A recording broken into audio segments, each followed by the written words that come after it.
Hare Krishna. Welcome to Gita 365, the complete Bhagavad Gita study course. तो पिछले session में हम लोग भगवद गीता की तीसरा अध्याय के श्लोक संख्या 20 तक पढ़े थे। तो आज पढ़ेंगे श्लोक संख्या 21 और 22। तो आप सबको पता है क्या कि संसार में समाज के जो है बहुत बड़े बड़े अच्छे लीडर्स जो है वो भगवद गीता को अध्ययन करते हैं और भगवद गीता से लीडरशिप की शिक्षा ग्रहण करते हैं। तो ऐसे भगवद गीता में हमें लीडरशिप की बहुत ही महत्वपूर्ण शिक्षाएं मिलती हैं। तो अगर आपको एक लीडर बनने का सपना है या आप ऑलरेडी लीडर हैं तो आपके लिए ये सेशन बहुत ही महत्वपूर्ण है। इसमें हमें बहुत ही अच्छी और इम्पोर्टेंट शिक्षा मिलने वाला है। तो चलिए पढ़ते हैं आज की पहला श्लोक, श्लोक संख्या 21। यद्यदाचरति श्रेष्ठ तत्तदेवतरो जना स यत् प्रमाणं कुरुते लोकस्तद अनुवर्तते। अनुवाद।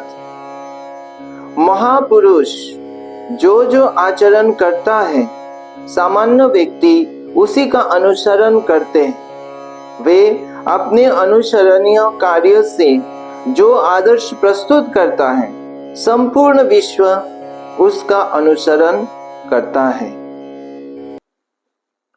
तो इस श्लोक में भगवान कृष्ण कह रहे हैं कि एक जो लीडर है या जो श्रेष्ठ व्यक्ति है, जो नेता है, उसके क्या प्रभाव रहता है।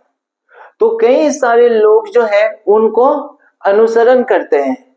तो उनका जो आचरण रहता है उस आचरण से बाकी लोगों के ऊपर प्रभाव पड़ता है। तो इसीलिए वो जो लीडर है वो कोई भी कार्य जो है वो करेगा, वो अगर नहीं भी चाहे कि मेरे कार्य से कोई और के ऊपर प्रभाव पड़े तो भी वो प्रभाव पड़ता है। तो इस चीज को अगर कोई जो समझ जाता है और एक अच्छा लीडर इसको अच्छे से जानता है कि उनके आचरण और उनके कार्य जो बहुत सारे और लोग हैं जो उनको फॉलो कर रहे हैं उनके ऊपर प्रभाव पड़ता है। तो जो लीडर उसको अच्छे से समझ जाते हैं वो अपनी जो भूमिका है, अपने जो ये कार्य है लीडरशिप का, इसको बहुत अच्छे से सीखना चाहते हैं और उसको अच्छे से निभाना चाहते हैं। तो उसको निभाने के लिए, उस लीडरशिप की जो भूमिका है उसको निभाने के लिए उनको क्या करना पड़ेगा, उनको प्रभु श्रील प्रभुपाद तात्पर्य में बताते हैं उनको खास करके 2 चीजें करनी है अगर वो अच्छे से लीड करना चाहते हैं। तो पहला क्या है, पहला है कि उनको ज्ञान होना चाहिए कि क्या सही है और क्या गलत है, किस चीजों को किस तरह से उनको लीड करना है। और उस ज्ञान के लिए उनको शास्त्र के अध्ययन करना चाहिए, शास्त्र को रेफर करना चाहिए। जैसे प्रभुपाद कहते मनु संहिता ऐसे ग्रंथ है, शास्त्र है जिसको से उनको गाइडेंस मिलेगा कि उनको सही मार्ग क्या है, सही कार्य क्या है। तो पहले तो उस लीडर को ये ज्ञान होना आवश्यक है क्या सही है और क्या गलत है। तो उस हिसाब से वो उस सही दिशाओं को, सही कार्यों को वो खुद भी कर सकते हैं और दूसरे को भी प्रेरणा दे सकते करने के लिए। तो इसीलिए उनको वो ज्ञान होना आवश्यक है।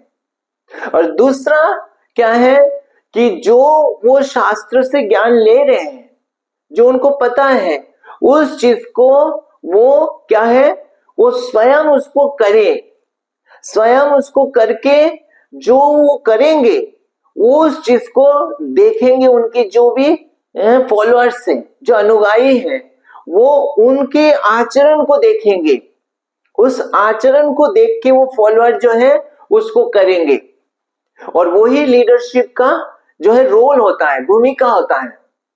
तो इसीलिए जो एक अच्छा लीडर है वो इस दो कार्यों को बहुत अच्छा से करते हैं। और इसीलिए हम देखते हैं जो वैदिक सभ्यता में जो बड़े बड़े लीडर थे, राजा थे, वो क्या थे, वो एक राजर्षि थे। वो केवल राजा नहीं थे, वो राजा होके भी ऋषि थे।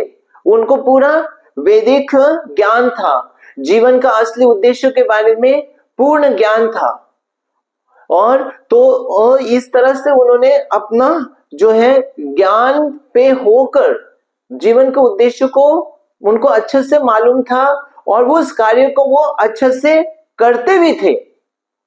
तो जैसे हमने कल भी चर्चा किया कि जनक महाराज, उनके पास इतना कुछ रेस्पॉन्सिबिलिटी होते हुए भी वो क्या करते थे, समय निकालते थे, और समय निकाल के आके भगवान की कथा सुनते थे। उसी प्रकार हमने पहले चर्चा किया अम्बरीश महाराज, उनके पास इतने सारे नगर था, लेकिन फिर भी वो भगवान की सेवा में समय निकालते थे और अपने शरीर को भगवान की सेवा में लगाते थे। तो उनको मालूम था जीवन के उद्देश्य क्या है, क्योंकि एक आदर्श जो नेता है वो किसको लीड कर रहे हैं, वो मनुष्य को लीड कर रहे हैं। और मनुष्य का लक्ष्य क्या है, वो जीवन के जन्म मृत्यु के चक्र से मुक्त होना। बहुत मुश्किल से ये मनुष्य जीवन मिला है, और इस जीवन को सफल बनाने का जो है एक तरह से जिम्मेदारी किसके ऊपर है, लीडर का है। तो लीडर को अगर ये लीडर स्वयं करके दिखाएंगे तो सारे जो प्रजा है, ये सारे अनुयायी है, वो लोग भी अपने समय में से जो है अपने कार्य को भगवान के लिए करेंगे और समय निकालेंगे, भगवान की कथा सुनेंगे। तो इस तरह से जब वो लीडर को अनुसरण करेंगे तो सारे प्रजा और सारे अनुयायी जो है उनके जीवन भी क्या हो जाएगा, शुद्ध हो जाएगा। और जीवन के अंत में जो लीडर है वो भी भगवान की धाम में लौट जाएंगे, और जो उनका अनुयायी है वो सब भी भगवान की धाम में पहुंच सकते हैं, जीवन का जो सर्वोत्तम लक्ष्य है उसको प्राप्त कर सकते हैं। तो ये जो है लीडर से उनको प्राप्त होता है अनुयायी को, कि ये महान एक तरह से गिफ्ट है, वो लीडर उनको सहायता करता है उसको करने के लिए। तो इसीलिए जो है लीडर्स जो है का राजर्षि जो है ऐसे होते थे। तो अगर कोई ऐसा नहीं करता, मान लीजिए तो अगर वो जो है उनको ज्ञान ही नहीं है कि जीवन का लक्ष्य क्या है और क्या सही है क्या गलत है, लेकिन वो लीडर्स की पोजीशन में है, तो क्या होगा, तो उनका क्या होगा, उनका परिणाम क्या होगा, उससे क्या होगा कि जनता जो है उनको तो कुछ पता नहीं है सही क्या गलत क्या है, वो तो जो लीडर जो कर रहे हैं उसको देख के वो उसी को करते हैं। तो लीडर को अगर मालूम नहीं है क्या सही है तो वो गलत करेंगे तो जनता भी गलत करेंगे। तो इसीलिए श्रील प्रभुपाद कहते हैं, जो चैतन्य महाप्रभु ने शिक्षा दिया कि जो भी लीडर है या जो भी टीचर है वो ज्ञान देने से पहले, लीड करने से पहले उनको पता होना चाहिए कि सही चीजें क्या है, और तभी जाके वो लीड करने का योग्य बनते हैं। तो इसीलिए किसी को भी एक लीडरशिप की पोजीशन में नहीं डाला जाता, उनकी योग्यता को देख के डाला जाता है, ताकि उनकी प्रभाव बाकी और के ऊपर भी आता है। केवल उनके अकेले जीवन नहीं है, बाकी के जीवन भी उनके जीवन के साथ जुड़ जाता है। तो अगर वो उनको ज्ञान नहीं होगा तो वो गलत करेंगे तो बाकी लोग भी गलत करेंगे। तो उसको इस तरह से बताया गया शास्त्र में, जैसे मान लीजिए एक अंधा व्यक्ति है, तो जब अंधा व्यक्ति चलता है और कई लोग और भी अंधे व्यक्ति होते हैं, वो बोलते भैया कोई हमको गाइड कर सकते हैं, हम चल नहीं पा रहे हैं, तो कोई है जो हमें हेल्प कर सकते हैं। तो मान लीजिए जो अंधा व्यक्ति पहले चल रहा है वो बोले हाँ भाई मैं आपको जो है हेल्प कर सकता हूँ, आप मेरा हाथ पकड़ लो। तो बाकी जो अंधे व्यक्ति है वो हाथ पकड़ लेता है उनका। तो जो पहला जो लीडर है, जो वो भी अंधा है, वो देख नहीं रहा है, तो वो जब चल रहा है तो बाकी लोग जो उनके पीछे पीछे चल रहे हैं, तो परिणाम क्या होगा? वो जो अंधा व्यक्ति क्या होगा, कहीं भी गड्ढा आएगा तो वो क्या होगा, उसको पता नहीं होगा, क्योंकि वो देख नहीं सकता। तो वो खुद नहीं देख सकता है तो वो दूसरे को कैसे हेल्प कर सकता है? तो वो उस गड्ढे में गिर जाएगा, तो बाकी सारे अंधे जो है वो भी गड्ढे में गिर जाएंगे, क्योंकि बाकी सारे का क्या है, विश्वास है कि वो मुझे जैसे ले जा रहा है मेरे को वैसे ही जाना है, तो वो गड्ढे में गिर जाएंगे। तो ये भयानक परिणाम हो जाएगा। तो इसीलिए जो एक लीडर को क्या होना चाहिए, ये दृष्टि होनी चाहिए कि हम कहाँ लेके जा रहे हैं, बाकी लोगों को कहाँ लीड कर रहे हैं। तो इसीलिए वो जो दृष्टि है वो स्पिरिचुअल विजन, आध्यात्मिक दृष्टि होनी चाहिए कि हमारा इस मनुष्य जीवन का उद्देश्य क्या है और हमें सबको उस असली उद्देश्य को प्राप्त करने में सहायता करना है। तो ये है। और दूसरा क्या है, अगर वो जो उनको तो ज्ञान है कि सही क्या गलत क्या, लेकिन वो बोल भी रहे दूसरे को कि ये सही है आप ये करो, लेकिन वो स्वयं जो है वो उस चीज को नहीं कर रहे हैं, तो वो अपने आचरण में और उनके बोलने में अंतर दिखाई दे रहा है। तो उससे क्या होगा, जो अनुगाई है वो सब कंफ्यूज्ड हो जाएगा। और अनुगाई कौन सा करेगा, जो लीडर ने बोला है वो करेगा या जो लीडर कर रहे हैं वो करेगा? जो लीडर कर रहे हैं वो करेगा, तो उनका जो है उनको देख के करेगा। तो इसीलिए उसको जो है प्रभुपाद लिखते हैं, जो आचरण से सिखाता है, केवल बोल के नहीं, उसको करके दिखा के सिखाता है, इसको कहते हैं ये एग्जाम्पल। तो भगवान कृष्ण भी बोल रहे कि जो एग्जाम्पल वो सेट करता है बाकी सब उसको पालन करते हैं, तो उसको कहते हैं लीड बाय एग्जाम्पल, कि वो अपने आचरण से सिखाना, अपने आचरण से लीड करना। श्रील प्रभुपाद उसको बोलते हैं जो ऐसा करता है उसी को कहते हैं आचार्य, कि वो आचरण से सिखाता है। तो वैसे जो है ये लीडरशिप का सबसे महत्वपूर्ण और पावरफुल प्रिंसिपल है कि आचरण से शिक्षा देना।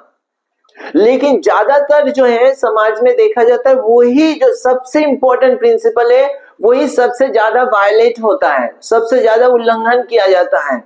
और इसलिए जो फॉलोअर है, जो अनुयायी है, वो कंफ्यूज रहते हैं और वो भी गलत चीज जानते हुए भी सही क्या है वो गलत चीज करते हैं। तो अब प्रश्न उठता है कि क्या हमें लीडर्स की आवश्यकता है? अगर लीडर की इतना प्रभाव हमारे जीवन में पड़ता है, तो अगर हमें लीडर ना ही हो तो क्या है, हम अपने जीवन को अपने हिसाब से चलाएं?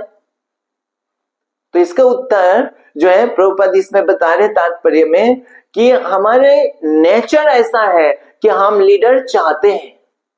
सारे जीव कोई ना कोई लीडर्स को चुनता ही है, उसको अपनी ये नेचर होता है। जो भी पावरफुल पर्सन है, जो भी उनसे ऊपर है, उनसे श्रेष्ठ है, वरिष्ठ है, वो उनका अपने आप जो है उसका नेचर हो जाता है उनको फॉलो करना।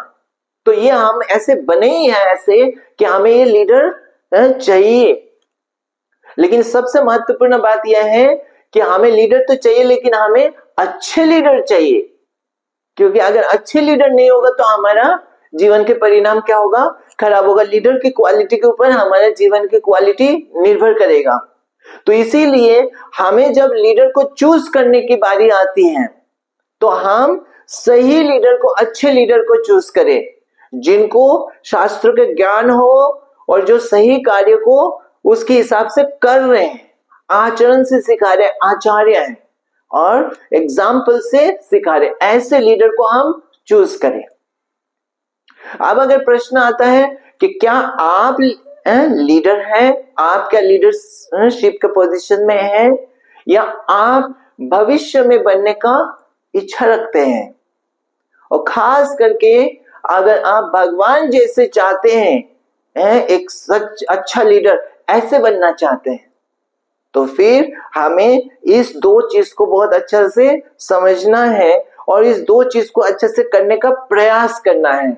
इसलिए हमें भगवत गीता की ज्ञान होना आवश्यक है, शास्त्र के ज्ञान होना आवश्यक है, और हम जो सीख रहे हैं और जो हम बोल रहे हैं, जो अनुगामी को करने के लिए, वो हम खुद करें।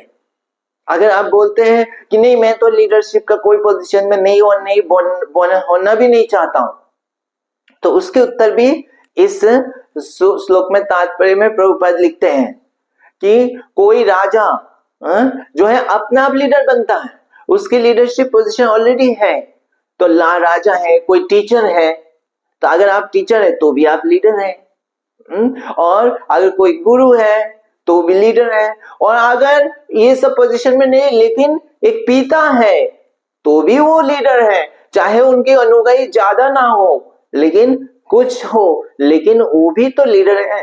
तो लीडर के अलग अलग स्केल हो सकता है, लेकिन है लीडर।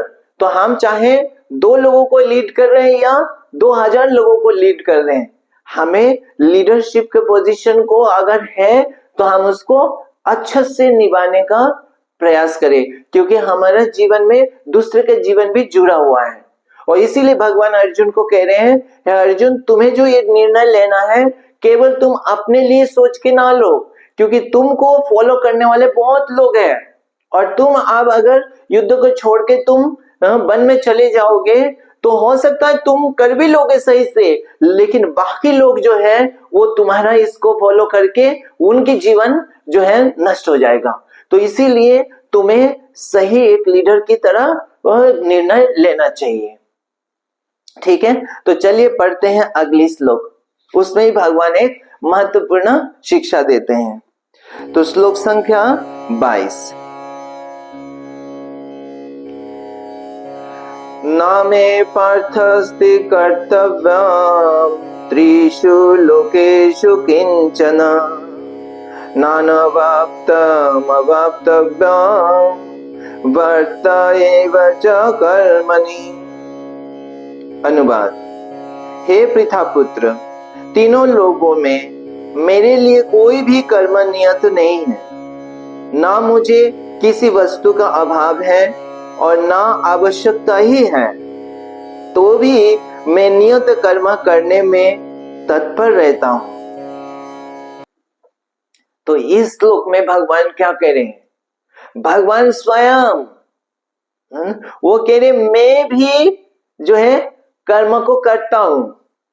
तो पहले भगवान ने अर्जुन को जनक महाराज को उदाहरण दिया कि उनको कर्म का आवश्यकता नहीं है, लेकिन फिर भी वो कर रहे थे, और अब भगवान कह रहे हैं कि अपना उदाहरण दे रहे हैं। तो भगवान को किस चीज का आवश्यकता है? भगवान का, जैसे हमने पहले चर्चा किया, भगवान का 6 ऐश्वर्य अनलिमिटेड मात्रा से, सारे प्रकार की धन अनलिमिटेड है, सारे शक्ति अनलिमिटेड है, सब कुछ 6 प्रकार के ऐश्वर्य पूर्ण मात्रा से है भगवान के पास। तो भगवान को किसी भी चीज की आवश्यकता किसी से है? किसी से कुछ लेने के लिए है नहीं, भगवान पूर्ण है। तो भगवान को जब किसी से लेने के है ही नहीं, तो किसी के प्रति क्या ड्यूटी है भगवान की, क्या कर्म करने की जरूरत है? तो कुछ ड्यूटी बाउंड नहीं है ऐसे देखा जाए। दूसरे, भगवान सर्वो कंट्रोलर है, परम ईश्वर है, भगवान सबको कंट्रोल करते हैं, लेकिन भगवान के ऊपर कंट्रोल करने वाला कोई नहीं है। अगर मान लीजिए हमें किसी की जरूरत नहीं है, सारी चीज हमारे पास है, लेकिन हम किसी के कंट्रोल में हैं, तो उसके जो है डायरेक्शन को हमें फॉलो करना पड़ेगा, उसकी इच्छा को फॉलो करना पड़ेगा, क्योंकि वो हमें कंट्रोल कर रहा है। लेकिन भगवान का ऐसा नहीं है, वो सुप्रीम कंट्रोलर है, फिर भी भगवान कार्य को कर रहे हैं। तो ये भगवान बता रहे हैं कि जो श्रेष्ठ व्यक्ति है, चाहे उसको कोई चीज की जरूरत ना हो, वो दूसरे से कुछ लेने की जरूरत ना हो, फिर भी क्योंकि उनको देख के दूसरे लोग फॉलो करेंगे, इसीलिए वो उनके प्रति कंसर्न्ड होके उनके लिए वो कार्य करे, ताकि वो अच्छा एग्जाम्पल सेट करे। ये भगवान यहाँ पे कह रहे हैं कि भगवान को कोई चीज की कमी नहीं है, किसी भी चीज की जरूरत नहीं, लेकिन भगवान बाकी जीवों के प्रति कंसर्न्ड है, और इसीलिए भगवान इस कार्य को कर रहे हैं। तो उसी प्रकार हम देखते हैं श्रील प्रभुपाद को किसी चीज की आवश्यकता था। ये जो इस्कॉन की स्थापना किया, पूरा विश्व भर जो है ये हरे कृष्ण आंदोलन का स्थापना किया, 108 मंदिर की स्थापना किया, उसके प्रभुपाद को उस चीज का क्या आवश्यकता था। श्रील प्रभुपाद जब वृंदावन में थे तो उनके पास वो पूरा संतुष्ट थे, उनके पास जो है भगवान की भजन में वो मग्न थे। लेकिन वो क्या किए, वो सफर के अमेरिका के लिए और वृंदावन छोड़कर वो अमेरिका आए और वहां पे जो है इतना कष्ट उठाया करके उन्होंने ये जो है ये संस्था स्थापन किए, ये सारे मंदिर बनाए, भव्य मंदिर बनाया। प्रभुपाद तो अपने वृंदावन में एक छोटे से कमरे में वो बिल्कुल संतुष्ट थे।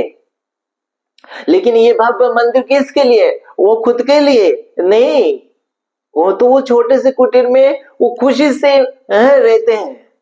लेकिन उनको ये मंदिर हम सब के लिए, ताकि हम सब आ सके और हम आके सही सुविधा हमको मिल सके और हम ताकि भक्ति को कर सके। तो इसीलिए जब श्रील प्रभुपाद अमेरिका गए तो उन्होंने कहा कि बाकी लोग भी जो अमेरिका जाते हैं वो कुछ पाने के लिए जाते हैं। इस भारत से जब जाते हैं कोई धन पाने के लिए, कोई ज्ञान पाने के लिए, एजुकेशन पाने के लिए, लेकिन श्रील प्रभुपाद जब गए तो उन्होंने कहा मैं कुछ पाने के लिए, लेने के लिए नहीं आया, मैं देने के लिए आया। तो ये श्रील प्रभुपाद का एक तरह से हायर रेस्पॉन्सिबिलिटी को निभा रहे थे, क्योंकि बाकी जो साधारण जीव के प्रति उनका जो एक तरह से ये ड्यूटी है, वो उस प्रकार ड्यूटी नहीं है कि उनसे कुछ लेना है इसीलिए उनके प्रति ड्यूटी है, उनसे कुछ लिया है इसलिए ड्यूटी नहीं, कि उनको देना है इसलिए वो ड्यूटी, वो हायर ड्यूटी। तो इसके लिए लीडर जो है वो सेल्फलेस होता है, वो सेल्फिश नहीं कि मुझे नहीं चाहिए तो मैं नहीं करूंगा और मुझे चाहिए तभी करूंगा। वो अपना नीड्स को, अपने आवश्यकता से भी पहले जो अपने अनुयायी हैं या बाकी साधारण लोग उनकी आवश्यकता को अपने आवश्यकता से पहले रखते हैं और उनके लिए फिर वो कार्य करते हैं। और वो आसान नहीं है, उसके लिए उनको कई सारे त्याग करना पड़ता है, कई कष्ट उठाना पड़ता है। और ये श्रील प्रभुपाद जब अमेरिका जा रहे थे तो उन्होंने लिखा कि मुझे, वो जब जल दूत का सफर कर रहे थे, कि मुझे वृंदावन से विरह हो रहा है। प्रभुपाद चाहते नहीं थे वृंदावन छोड़ के जाए, लेकिन वो सबके कल्याण के लिए जा रहे थे। तो ऐसा लीडर जो है, जो जनता के लिए या अनुयायी के कंसर्न को, उनकी भलाई को रखते हुए सामने रखते हैं अपने आवश्यकता से, ऐसे लीडर कितने मिलते हैं, बहुत रेयर हैं। और यही भगवान कह रहे हैं कि यही अच्छे लीडर हैं और ऐसे लीडर की इस समाज में आवश्यकता है और ऐसे लीडरशिप में ही पूर्ण क्या है, जो अनुयायी है उनको असली लाभ मिलता है। और भगवान चाहते हैं अर्जुन ऐसे लीडर बने, वो केवल अपने जो है कंसर्न या अपनी इच्छा को से ही निर्णय ना ले कि मुझे राज्य सुख की आवश्यकता नहीं है तो इसीलिए मैं युद्ध नहीं करूंगा। तो ठीक है, अर्जुन को तो जरूरत नहीं है, लेकिन वो बाकी प्रजा के बारे में सोचे, बाकी लोग जो उनके ऊपर निर्भर हैं उनके बारे में सोचे। और एक लीडर को जैसे होना चाहिए अर्जुन को, ऐसे कार्य वो करे। तो इस तरह से भगवान एक महान महत्वपूर्ण शिक्षा हम सब के लिए भी इस श्लोक के माध्यम से दे रहे हैं।